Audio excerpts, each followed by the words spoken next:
and welcome to episode 70 of Spill the RT. Hi, Josh, how are you?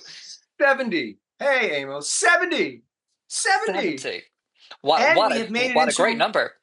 a new year. So the world is still here. We Well, have. maybe not. By the time people see this, maybe not. But at least while we're taping it, we're still here. So congratulations to us. Yay. Congratulations to us. Kudos. Whoop, whoop, whoop. Yes, we've Whoop, had whoop. uh, we've had a little break and a little hiatus. But Yes. but I have a scheduled guests until the next 2 months, I'm until the end of amazed. February. Yeah, I am amazed. amazed. Look at Well, you. Amo went on vacation. He got his energy back. And got then he me just some jumped right tan. into it. Absolutely, we gotta get the tan. I look a bit healthier. There's not as many bags under the eyes. I feel like I've True. lost 70 years, Josh. I've So lost 70 years. sure. Sure. Keep Sure, telling yourself that. I will. I Sure. live in denial, like the river in Egypt. I was about to say, Yeah, denial is a great place to visit. Let me know how it just how it goes. That's I will. I will. I will. I will. Well, we have a whole load of guests that are scheduled, and we can't wait yes, to share them with you over the next yes. coming weeks. So stay tuned. We have a load of like different, as you can see, we have a nice little clean setup for you guys, and we have loads of new reels coming to your Yes. social media streams in the next coming weeks. So we're very It's excited like about it's a that. new season. We didn't really It's have a it's season to season, but it's a new no. season, if you It's a will. it's a it's a new season. I feel like we're in a new season, so we'll have a nice batch of maybe 8 guests, and then we'll have a little hiatus again, and then another Well, batch. back So in the day when you had mm, network television, you would have like a bunch of shows in the fall, and then they would mm, take time off, and then have shows that would come back on in the spring, right? So it's yes. like we took time off, and now this is the spring second half of the season. There you go. Exactly, exactly. We're in the next era of our life, Josh. Yeah, Yeah, yeah. baby. Yeah, yeah, yeah. And I've got my Spill the RT mug, so I'm having the merch, so it's all good. It's all G. You too can have it, folks. Go to the website down Absolutely. below. Neweclective.com. So Josh, what are we going to talk about today on our first episode back? So, this week, is art for men only? Joan of Arc stored has been stolen. Paris art dealer found guilty of harassing Brigitte Macron. Rest in peace, PBS. And new documents confirm Franco regime sought to censor Robert Motherwell painting in Spain. All that and two brand new guests are up next as we spill the art tea. Welcome to the foul year of our Lord 2026 and our episode 70. The what? Foul year of our Lord. The foul year of our. Okay, Yes. okay. All right, That's a I'm line. That's a line from Hunter S. Thompson okay. describing the Nixon years, the Right. foul year of our Lord. Well, Okay. it's I, I, trust I'm me. just I'm just taking it on that it is the year of the horse, and I am riding in my stride, galloping Yeehaw! along, and I'm ready to take Oh. the reins of 2026, and it's gonna happen. Let me tell you, there are no little victims running You know behind what? me. You know what the little critters call that? Delulu. He always has to push me down, doesn't he? He's only pushed me down now because I took ages setting up today because we have a whole new system. But look, it's shiny. Anywho, let's bring in our guest and introduce them onto the show. Are you ready, Josh? I'm ready. Bring 'em Let's do on! it. Woo! Bring them on down. Hello, everybody. Welcome to the show. Hello. It's our first time having two people on our Who? show. So we've got four people speaking today. So we just can't contain ourselves with the excitement. How are you all doing? We've got Angelina to your left, and we have VitaliV on our right. So welcome to the show, you two. Happy to be Thank here. you. Very excited. Happy to be here. Yeah. Excellent, excellent. Angelina runs the gallery MA Gallery in London and is representative for Vitali V, who's a wonderful digital artist. And we have loads to talk about with both Angelina and Vitali V throughout this episode. So you will be absolutely outrageous to turn off now. So stay tuned and you can see all about their work towards the end of the episode, as well as all these fabulous stories that Josh has talked about, even something to do with Jesus as well. So yeah, amazing. It was the year of the horse. There's no Jesus. It's just the foul year of our Lord. That's all. Okay, okay, all right, excellent, excellent. I'm spilling Anyhow, tea. That's all I'm saying. I'm spilling tea. Off we go to various museums throughout the UK where the Okay, question becomes, is art for men only? And that's not meant rhetorically. That's okay, meant literally. So Okay. various museums in the UK have various cultural artifacts from various cultures around the world that are only supposed to be viewed by one gender. Sometimes it's only to be viewed by women. Sometimes it's only to be viewed by men. And so we have this issue. It's a double issue, right? Because obviously there's the colonial issue here of you're showing work that shouldn't even be in your museum in the first place. But now, in order to put that work up, do you honor the original cultural intentions, if you will, which in this case are sexual exclusivity in terms of audience admission? Boom, there you go. And we're talking like University of Manchester, Liverpool, Oxford University, all these different museums have stuff in their collections that have these kinds of restrictions placed on who's literally allowed to see the work. Wow, I never heard about this. Yes. Sounds Under the guise of cultural sensitivity, right? We're being sensitive to the originating culture that we stole it from in the first place to put it in our museum. Just to give context here. Yeah, Okay. I suppose if it's from a country where women are not allowed to see some Only stuff, women will. or opposite, where only women can see something. So I'm curious to see what kind of artifacts are there. But there was a woman who did a show down in Australia, right? And she did not allow men to have entry to it. And the whole point was it was a feminist piece intended for women and women identifying people. And it was a lawsuit. It was a huge hullabaloo, right? That was a living artist doing this. This is stuff that's cultural artifacts that goes back hundreds and hundreds of years, depending on which particular culture we're talking about, right? And so it's like, are we honoring something that you stole it from? Like, how does this work logically? That you're honoring a cultural sensitivity of something that you took through colonial expansion in the first place. It just doesn't kind of add up for me. Yeah. Sounds like you grab something from man or grab something from woman. So I always feel in such exhibition, I feel sorry for men or feel sorry for women. Is it out of respect for the female, or is it?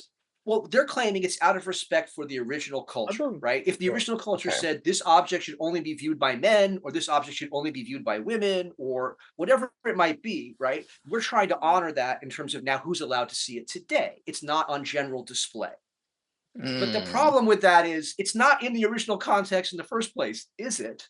And the way it showed up in your hands, it wasn't like it was nicely given. That's why repatriation efforts are constant and ongoing in the world of 2026, right? Because museums have all these artifacts that they're not supposed to have had, that the people did not willingly give up in the first place. So it's like me as a child not being allowed to have a Barbie because I'm a boy. Sort of. Yeah, I feel the same what you're saying. Yeah. It's a bit like you're not allowed to see it, even you can. Tutorial game. Yeah. Can't see any other reason.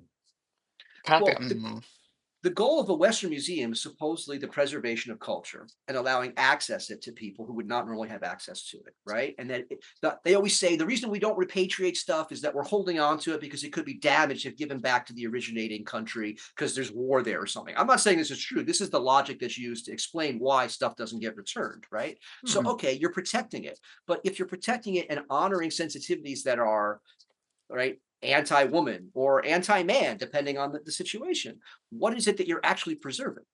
Yeah, exactly. If it's a negative way, so doesn't make sense. But that's that issue, right? Like there are museum shows that are dedicated to like the art of fascism, not because they're trying to celebrate fascism, but because they're trying to say this is what that art looks like. Right. And it's preservation of culture, not as a positive instance of cultural expression, but as a warning of the negative spiral of cultural expression. Right. Like, I don't know that many people that watch like a Lenny Riefenstahl film because they're into the storyline. Right. Like they're looking at it because it's an expression of a certain kind of fascistic aesthetic.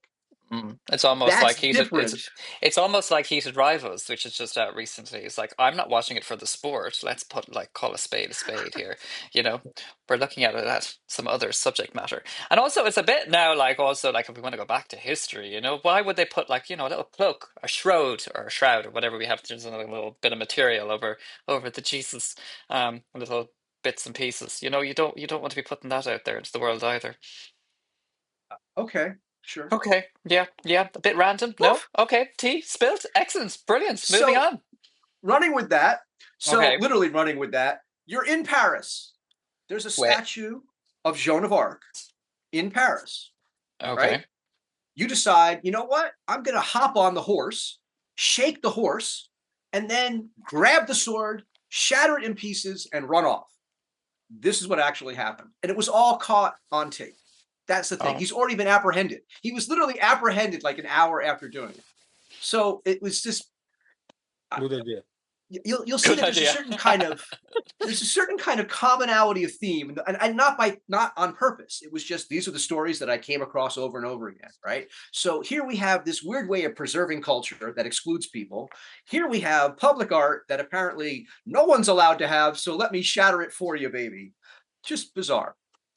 But everybody is having it. By just having it there, it's part of the community. It's part of like whatever. Not enough excitement. Not enough excitement, so people need to do something. So just I don't touch it, move it, destroy it.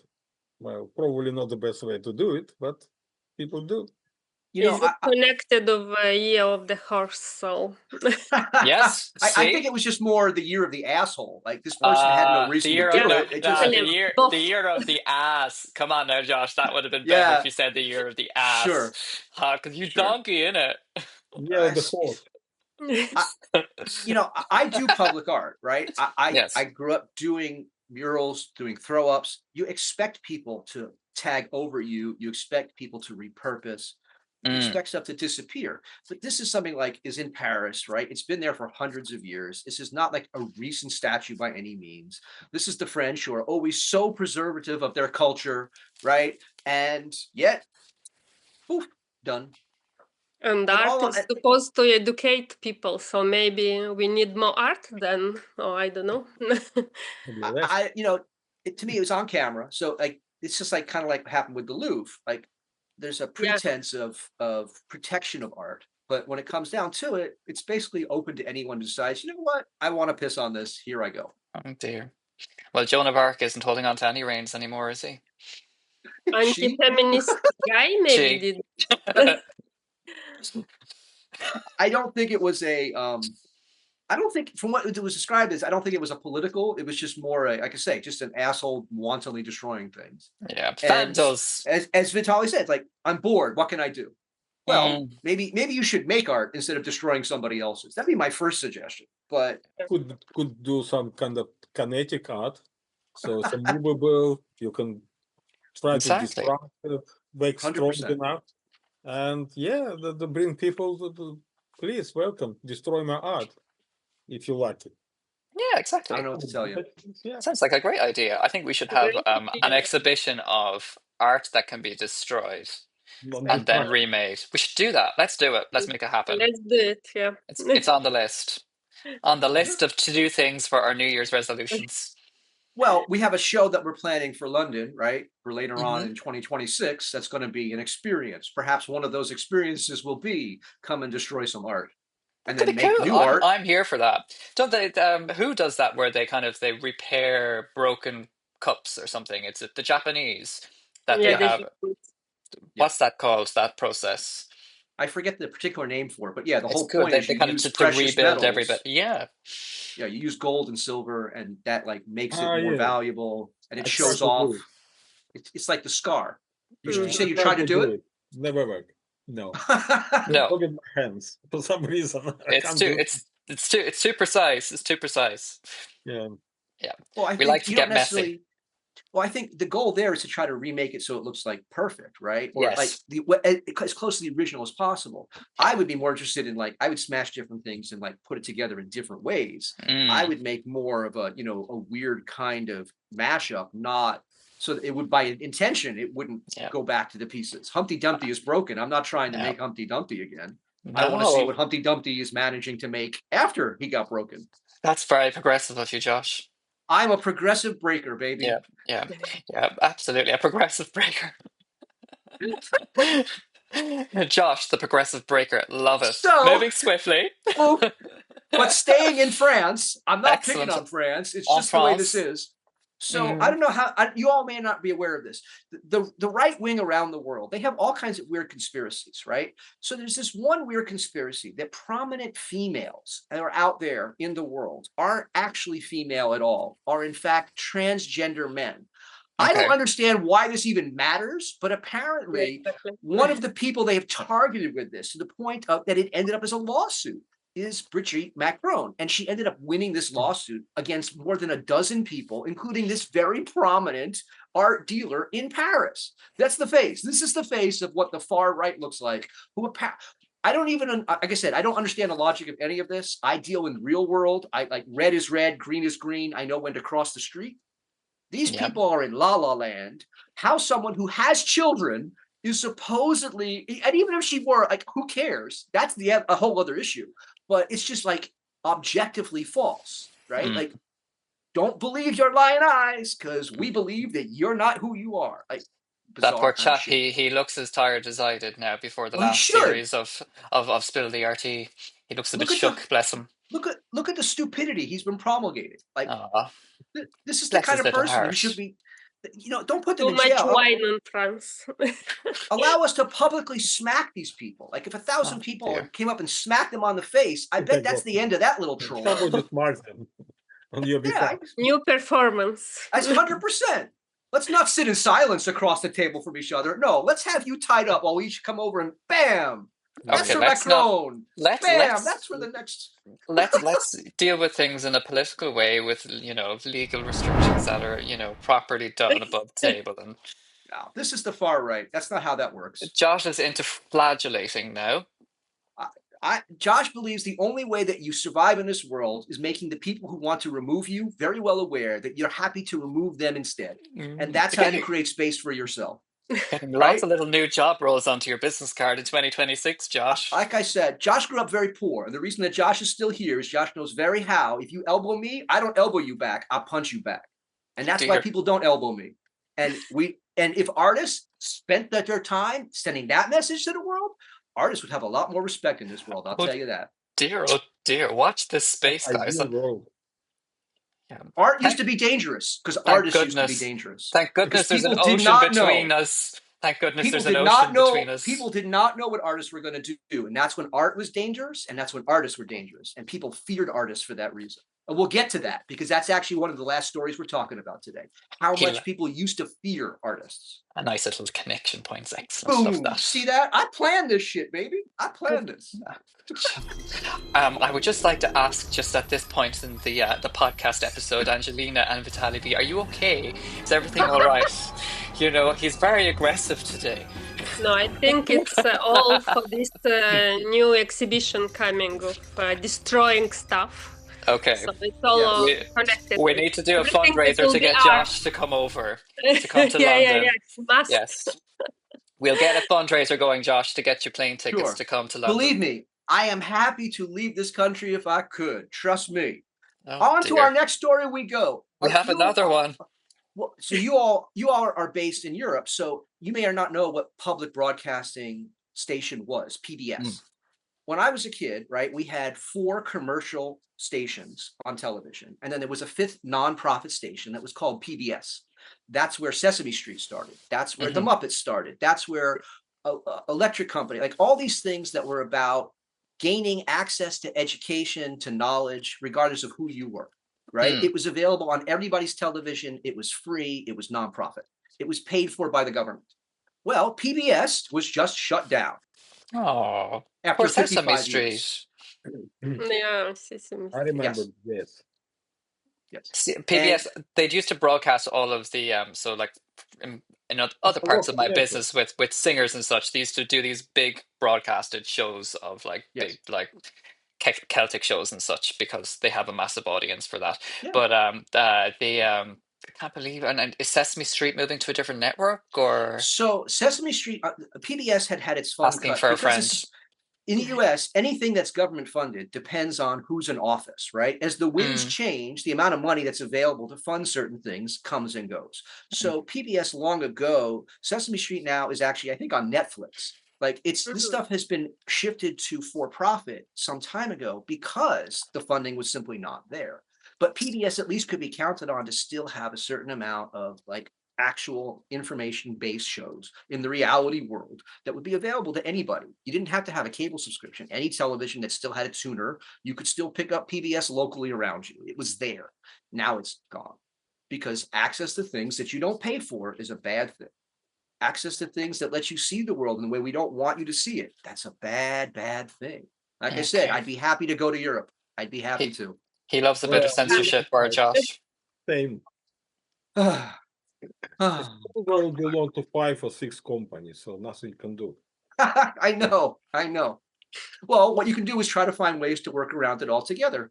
We were talking about this before we started shooting, right? If you give away your art, if you find ways to put art into other people's hands that don't involve selling it to them, it's an end run around that kind of a system. Because you're right, almost everything is controlled by basically 6 different corporations at this point. I think we should all adopt that sort of mentality. It's our reality. Yeah, nothing to do. The grass is green. Nothing we can do. The grass is green. Is it always greener on the other side? Who knows? Yeah. Well, yeah. Not now. Not now. In London. No, it's wet now. It's wet and grey. Yeah. That's what makes it green, though. We have to go through the bad to get the good. Exactly. Okay, so that tea is spilled on that story, and we're moving swiftly along. Back in time, we go to Spain. Remember the Spain of the Franco era? Vitali and I may remember the Spain of the Franco era. I don't know if anybody else does, but I remember firsthand. We remember. So I was giving you a compliment there, Angelina, right? I'm not suggesting how old you are, right? I know how old I am. So the point is, no one knows. The point is, for those 40 odd years of Franco having control of things in Spain, right? They still tried to have cultural productions. They still tried to have arts put on, museum shows, those kinds of things. So Robert Motherwell, a very famous abstract painter, he was going to have work in Spain, and the Franco regime said to him, you have to change the title. And Motherwell said, no, right? This is when the title of an artwork was so frightening to a fascistic regime that they would not allow the artwork. Any mention of it, pre-publication pictures of the art that had circulated were destroyed. Like the title that it was in remembrance of, the Spanish Revolution, was so worrisome to the regime that no mention of it could be made. Kind of sounds like North Korea, doesn't it? Saran, or what the original title was? The title was Elegy to the Spanish Republic number 35. Right. Motherwell spent many, many years painting over and over again about the Spanish Civil War. Kind of like the way Orwell never forgot Catalonia, Motherwell never forgot what he had experienced during that time. And so the symbolism there of these black circles and these black bars is about the way fascism comes in and crowds out other things. Right? And like I said, the regime was afraid of this. They saw this as world-class art that people are going to come to see, and it's directly criticizing us, and we are not going to have it. Interesting. I like that, though. I think that's quite cool. I like the secretiveness of it. I like how it's like a code that you could potentially have to unpack. I realize that most of the stories for this week were not particularly happy-go-lucky, right? But I wanted to point out that even in the midst of previous dark eras in the past, right, artists kept making, and they kept making because art, if you allow it to, does have real power. And that really is the message, right? It's not about what it sells for. It's that you put it out there and then you see what happens next. Interesting. Is there lots of hidden messages in your work, Vitali? I hope so. You hope so? Okay. Yeah, I hope so. Well, are they ever intentional? Well, I hope so. Yeah, it's supposed to be. Sometimes the name is more important than the artwork. It's actually quite often, because 50% of the importance of the work it's included the name. But in reality, honestly, I never pay attention to this. I just do the way I want. And if I go to details, it could be some hidden symbols or some sort of never thought before, or sometimes I'll look at my old work, and if they're complicated enough, I can see something which I haven't seen before. But Yeah. but in reality, I just don't recall. Like I do specially on purpose, hide something, another finger, like Raphael. No, I'm not doing such things. I think it's quite interesting though, as abstract artists in general. I think that, well, all of us here are abstract artists to an extent. Would have that extra layer that we're not consciously thinking about, and that we would potentially come back to look at thereafter. And sometimes even a decade thereafter, and you're looking back on a piece that you might have made, and it's like, oh, okay, that link then just clicks.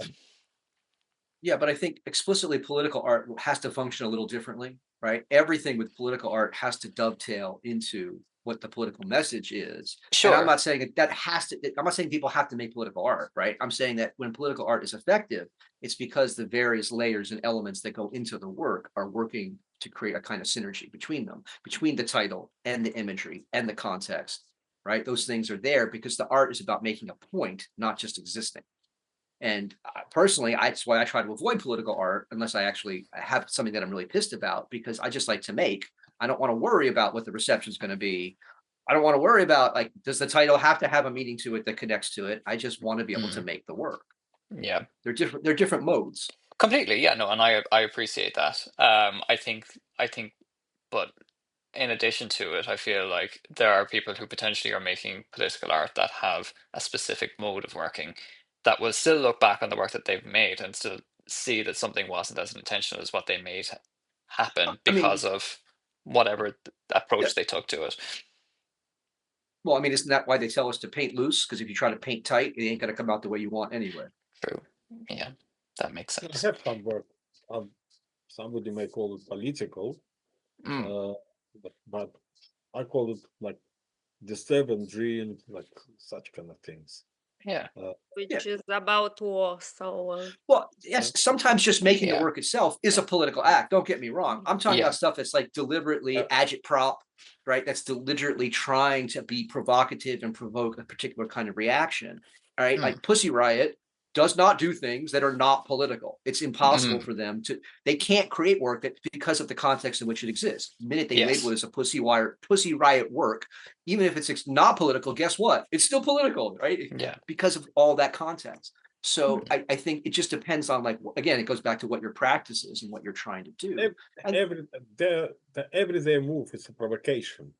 Yeah. And somebody like it. For me, it's not my way. Yeah. I try to find harmony, at least, I mean, as much as I can. I'm not sure I'm good at this, but I try. So well, that's a good transition. Why don't you tell us a little bit about your practice?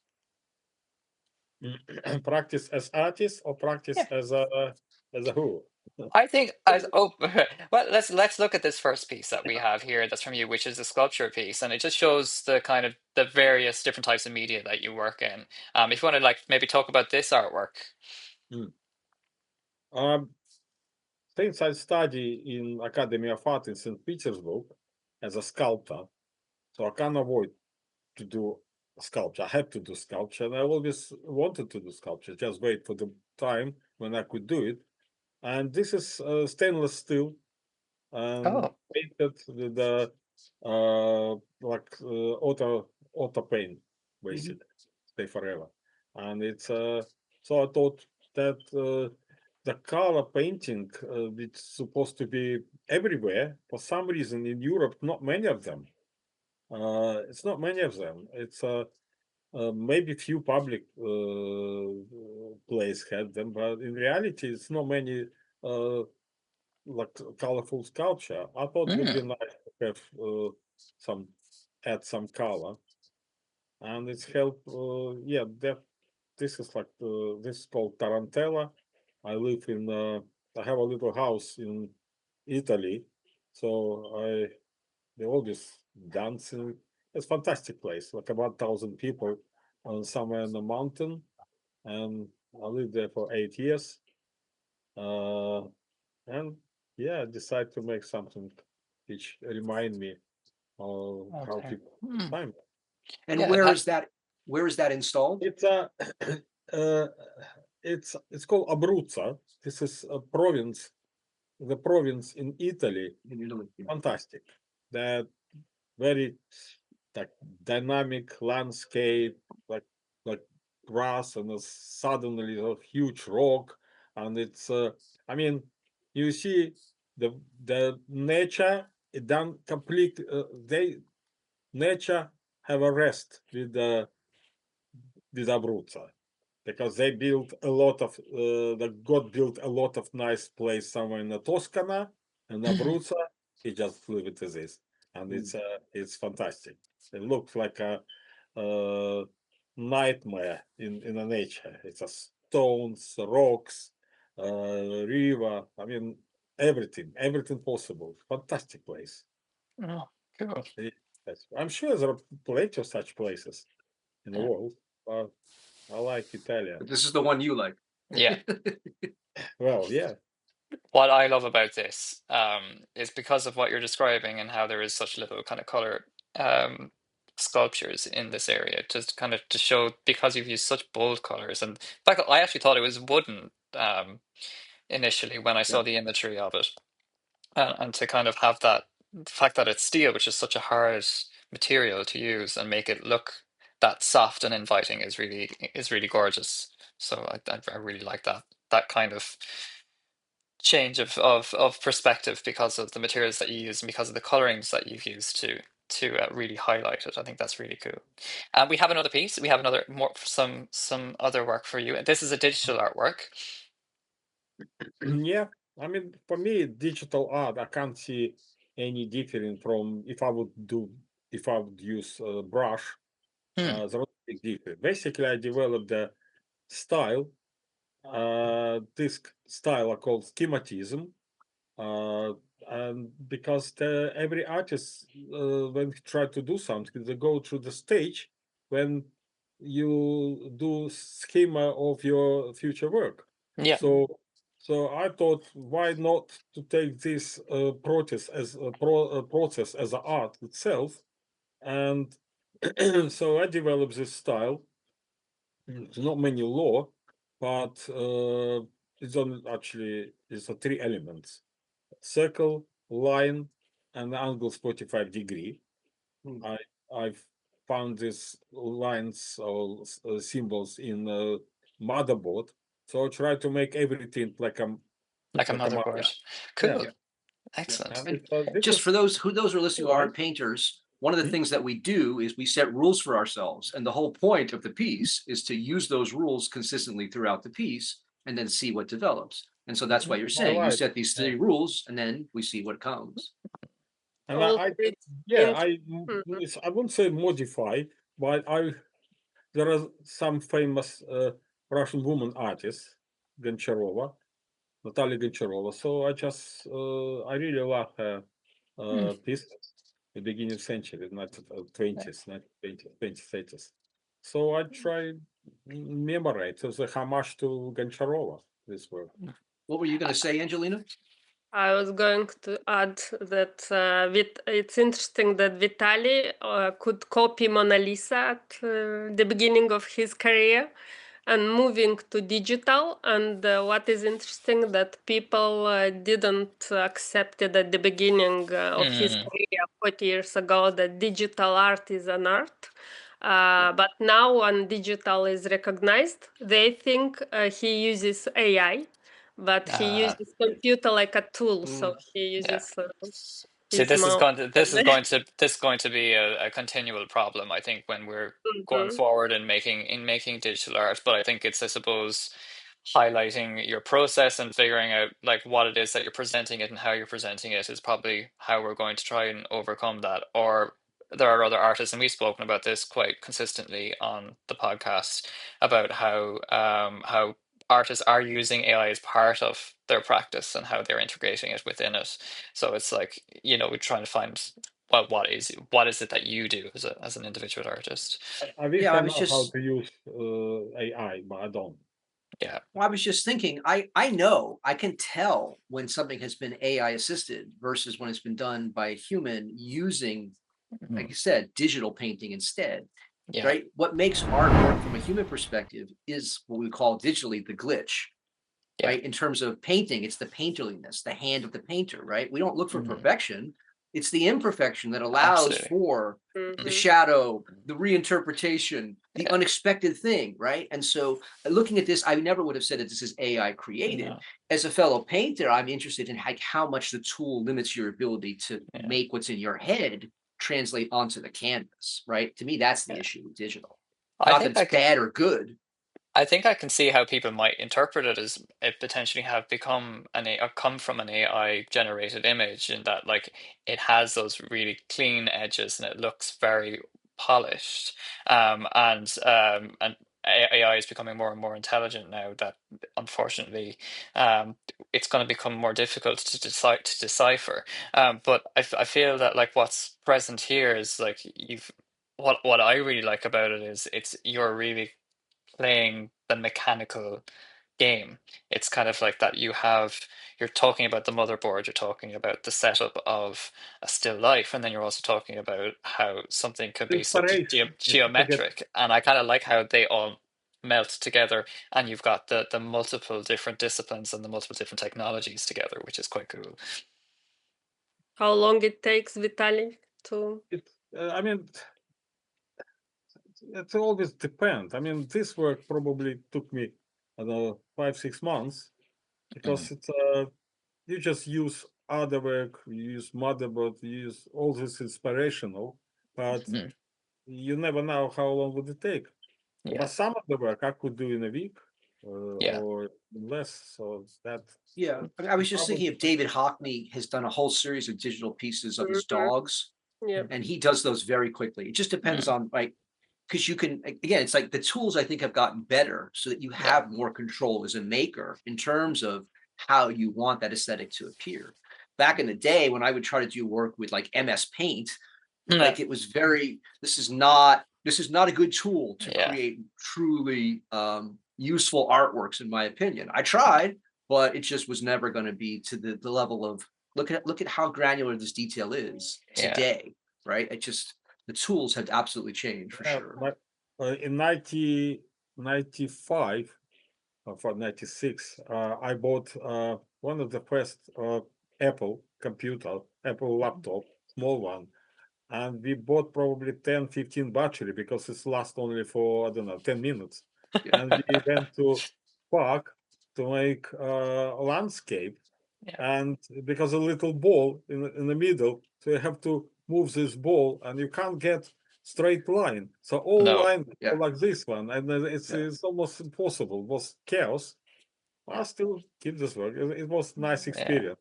Very nice. Cool. Yeah, me too. I have stuff on every form of disc that there was going back to before the web, right?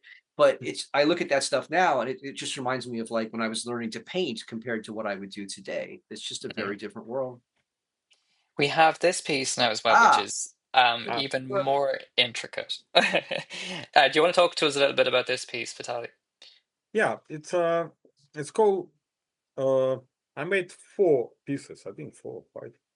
Don't remember exactly. It's quite old one. I think 2000, not 2007 or something like that.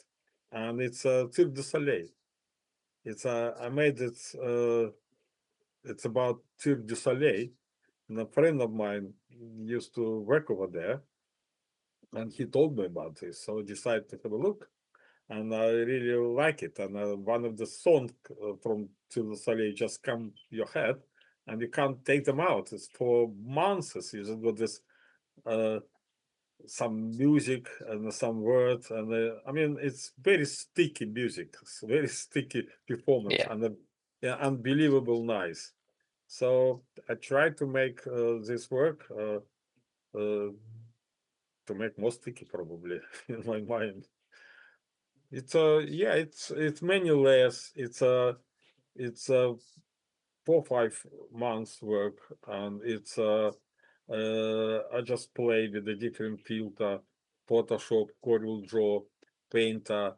So I just in a sense it's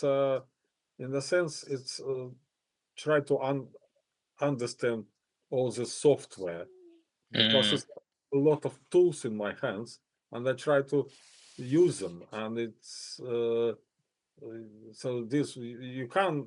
I mean, you can't take white paper and try to make some lines and understand. You have to do some of the work to find out what is capacity, what's capability of each tool. And so this work, yeah, it's I have in this circus, Yeah. in blue, in gold, in yellow, and in red. Yeah. Brilliant. That's really cool. That's brilliant. And we have an image here of you in the gallery with your work, and another image of you here with Angelina here. Is this in your It's gallery, not Angelina? me. That's not No, you. Oh, this is I our apologize. happy client. A happy client. Oh, well, we love a happy client. We love a happy client. This is actually at the British Art Fair in Oh, September. wow. And Vitali had a huge success. So digitalism was declared like a new movement, like an art movement. Amazing. And yeah, so and this Cirque du Soleil was kind of face of this digitalism this year. It Oh, was amazing. everywhere. All the press were very impressed and publishing all this. So finally, Vitali, his dreams became true. So digitalism is recognized like a new movement in art. Oh, that's really cool. That's excellent, and like what an absolute kudos for Vitali to have that face of such a cool new movement at the very beginning of it in London. That's really I cool. like such a gallery. I never get any show in such a gallery, so Well, that's fine. and I mean, that will never ever happen again. So in that form, so like I mean, what a cool kudos to have. That's really cool. And How can and the sculpture is a scooter, the same style like Tarantella, and everyone were like in shock when we told them it's 600 pieces together connected. Wow. Okay. Same style, Amazing. same style like Tarantella. Yeah. So how do we see more work by Vitali? How do we get to experience more? That's especially to Angelina. Excellent. So we try to do collaborations now, and we'll be in Basel, Volta in June, and again in September at the British Art Fair. We'll send you an invitation. Excellent. Yeah, and Brilliant. But once all of that information is there, we will put that up on our social channels and we reshare it and we let everybody else know. So to make sure people get to see VitaliV's work in real life, and I'm sure on our website we put all the links of that into our bio below. So that's really great. Cool. Thank you. Fantastic. Yeah, so I'm afraid that's all we have time for today, but it has been fantastic having both you, Angelina, and Vitali on our 70th episode. So that's really cool. The lucky number. A lucky number, and the first guest of ours for 2026 as well. So lots of tick boxes. Yes. Thank you for having us. It was a real pleasure to meet you. Not at all. Not at all. And for those of you at home, Josh, what are people to do? What should they do right now? So if you're looking at this, there's some kind of a bell, there's some kind of a check mark, there's something you can click on that says, hey, I want more from these people. Why don't you click on that? Do us a little favor. And then there's also a place to put a comment or something. Put a little comment like, you guys are awesome. Or tell us we suck. Say anything you want, really. What we care about is the comment. And then if you're really looking for, let's say, post-holiday gifts for people, because like Valentine's Day is coming up. I know a place where you can get all kinds of swag and get listed in contact with all kinds of artists who've got art for sale. Exactly. Yeah, you can check all of that out. Going with that? Oh, I see it. We're coming right up to the love day, guys. Come on now. And what better way to love artists than by supporting them? We love it. So that's, as we said, all we have time for today. Check it out at www.newacollective.com or at Newa Collective Art. And we'll see you here next week for our very next episode. Until then, stay creative. Bye-bye. Thank you.